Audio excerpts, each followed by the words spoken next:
العلم هو النور الهادي والمفتاح لكل الخير من يرد الله به خيرا.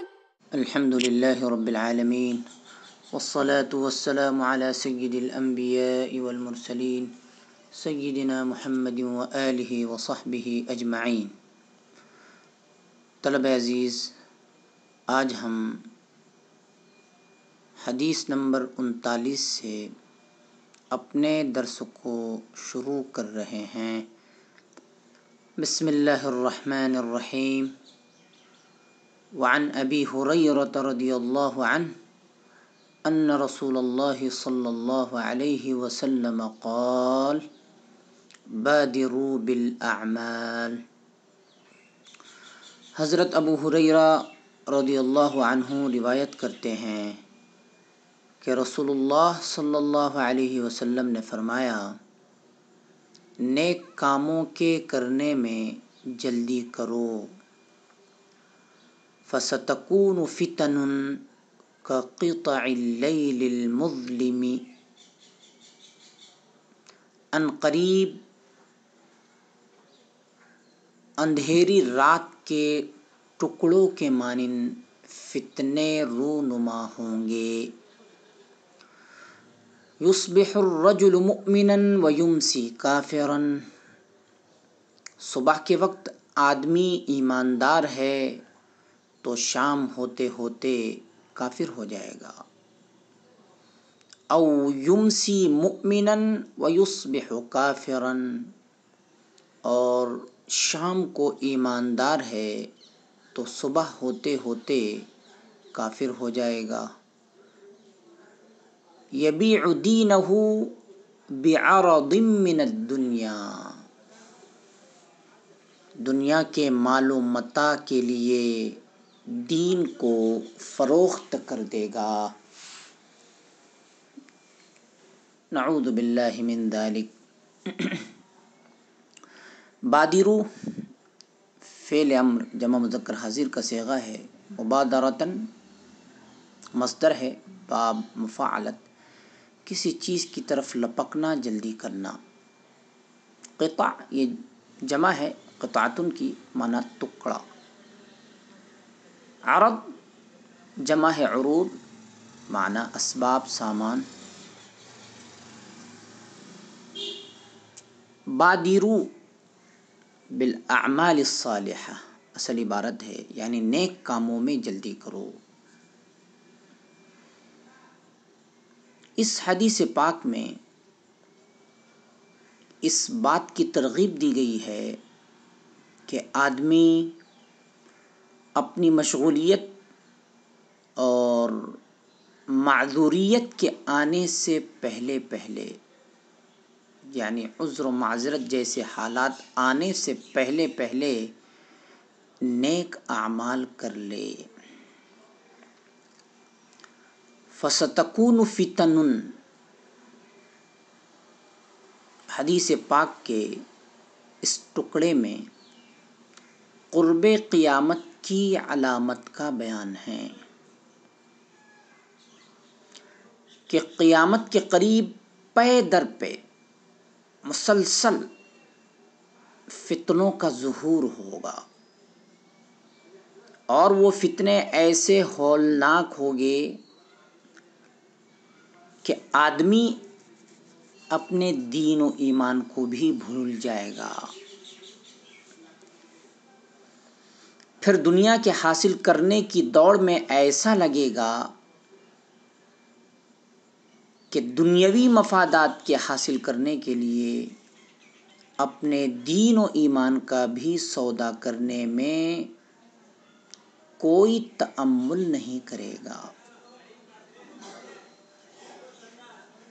ایسے حالات میں جناب رسول اللہ صلی اللہ علیہ وسلم ایمان والوں کو تلقین فرما رہے ہیں کہ ایسے وقت میں اعمال صالحہ میں تاخیر نہ کرنا، بلکہ نیک اعمال کرنے کی جلدی جلدی کوشش کرنا.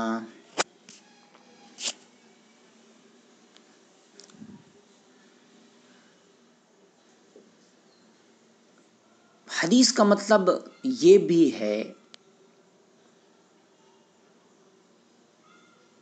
کہ ان تاریک فتنوں کے زمانے میں ایمان و کفر، حق و باطل اور حلال و حرام میں اتنا شدید اشتباہ و التباس ہو جائے گا، ان حق و باطل، حلال و حرام ایسا گڑ مڑ ہو جائے گا، خلط ملط ہو جائے گا کہ دونوں میں فرق کرنا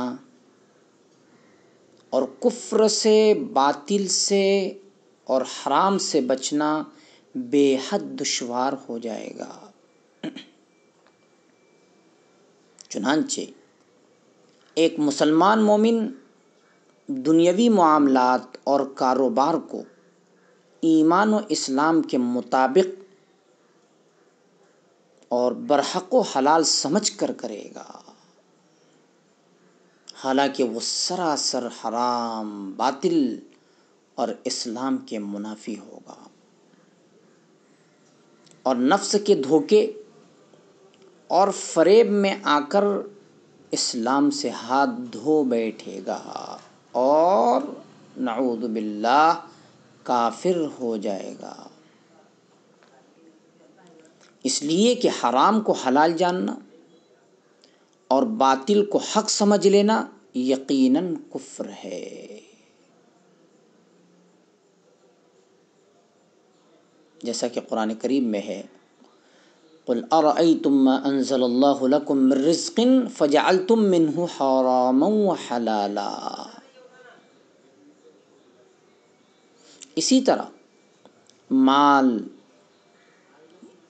یا جاہ و منصب کی خاطر یا کسی اور منفعت کی لالچ میں شعوری یا غیر شعوری طور پر گرفتار ہو کر اس کو حق سمجھ کر اختیار کر لے گا، اور کسی بھی باطل عقیدے کو حق سمجھ لینا کفر ہے. یہ اصولی بات ہے، اور کسی بھی باطل عقیدے کو حق سمجھ لینا کفر ہے اور اسلام سے خارج ہونے کا سبب ہے.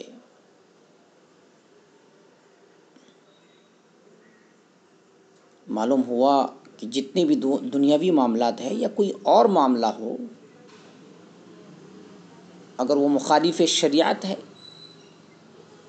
وہ باطل ہے، حرام ہے، ناجائز ہے، لیکن ہم اس کو جائز، حلال سمجھتے ہوئے کر رہے ہیں، تو یہ اسلام سے خارج ہونے کا سبب ہے. اور ظاہر ہے کہ حالت کفر میں کیا ہوا کوئی بھی اچھے سے اچھا عمل اللہ کے ہاں قبول نہیں ہو سکتا اور آخرت میں کام نہیں آ سکتا.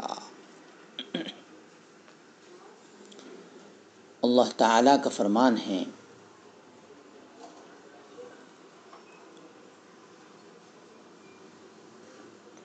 قل هل ننبئكم بالأخسرين أعمالا الذين ضل سعيهم في الحياة الدنيا وهم يحسبون أنهم يحسنون صنعا. اے نبی آپ کہہ دو، آؤ تمہیں اعمال کے لحاظ سے سب سے زیادہ خسارے میں رہنے والوں سے آگاہ کریں. یہ وہ لوگ ہیں جن کی دنیا کی زندگی میں کی ہوئی تمام تر کوششیں اور اعمال رائیگاں اور بیکار گئیں،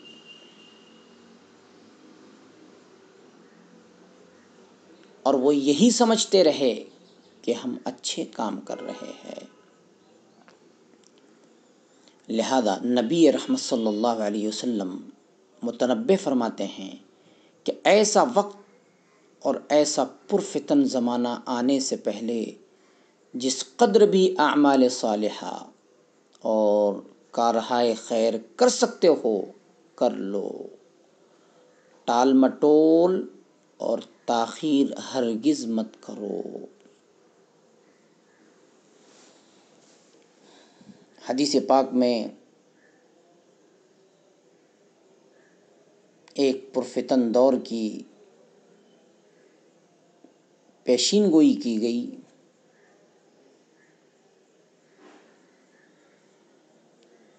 تو پھر اس پرفتن زمانے میں کفر سے بچنے کی تدابیر اور تدبیریں کیا ہو سکتی ہے؟ تو یاد رکھیے، اس پرفتن زمانے میں غیر شعوری یا شعوری کفر سے بچنے کی صورت صرف یہ ہے کہ اول تو انتہائی کوشش کرے کہ ایسے مشتبہ امور و معاملات اور دنیاوی کاروبار سے حتی الامکان بچنا ہے اور دور رہنا ہے۔ مشتبہ امور کا مطلب ہے جائز و ناجائز کا شبہ ہے، حلال و حرام کا شبہ ہے۔ تو پرفتن دور میں ایسے معاملات سے اپنے آپ کو بچانا ہے۔ اسی طرح کسی بھی دنیاوی منفعت یا مالی و جاہی فائدے کے عوض متفق علیہ عقائد حقہ سے کسی بھی قیمت پر دستبردار نہ ہو، بلکہ دینی عقائد کی حفاظت میں بڑے سے بڑا دنیاوی نقصان اٹھانے کے لیے خندہ پیشانی کے ساتھ تیار اور آمادہ رہے، اور ہر دنیاوی منفعت حاصل کرنے سے پہلے اچھی طرح غور و فکر کر لے کہ یہ منفعت، یہ نفع اور فائدہ مجھے میرے دین کے بدلے میں تو حاصل نہیں ہو رہی یا ہو رہا۔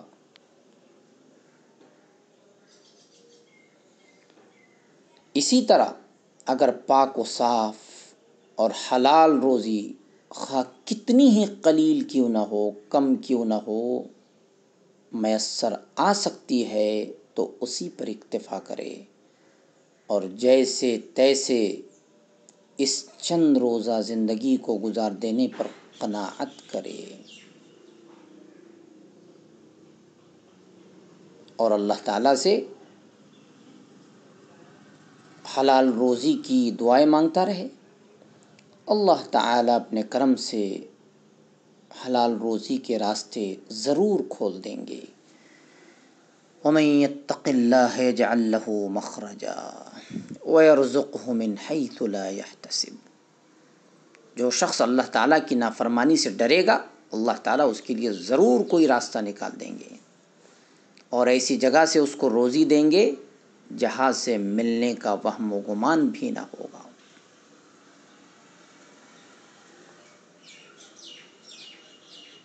بہرحال ایک مومن مسلمان کو دین پر دنیا کو ترجیح اور فوقیت ہرگز نہ دینی چاہیے کہ یہ تو کفار کا شیوا ہے۔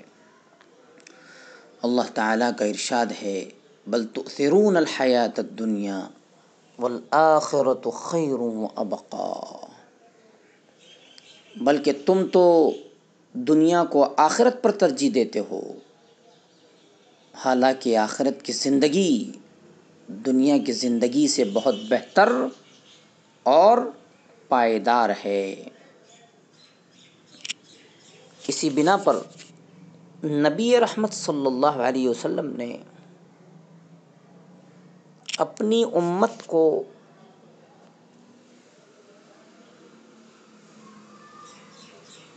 حسب ذیل دعا مانگنے کی ہدایت فرمائی ہے۔ اللہم لا تجعل مصیبتنا فی دیننا ولا تجعل الدنیا اکبر ہمنا ولا مبلغ علمنا۔ اے اللہ، تو ہمارے دین کو ہمارے لیے مصیبت نہ بنائیو اور دنیا کو ہماری سب سے بڑی فکر اور غم نہ بنائیو اور نہ منتہائے علم بنائیو. اور الفاظ ہے ولا غایت رغبتنا. اس طرح کے بھی الفاظ بعض جگہ پر آئے ہیں کہ اللہ دنیا کو ہماری مرغوب چیز نہ بنائیو. صلی اللہ تعالی علی خیر خلقہ سیدنا محمد وآلہ وصحبہ اجمعین برحمتک یا ارحم الراحمین. السلام عليكم.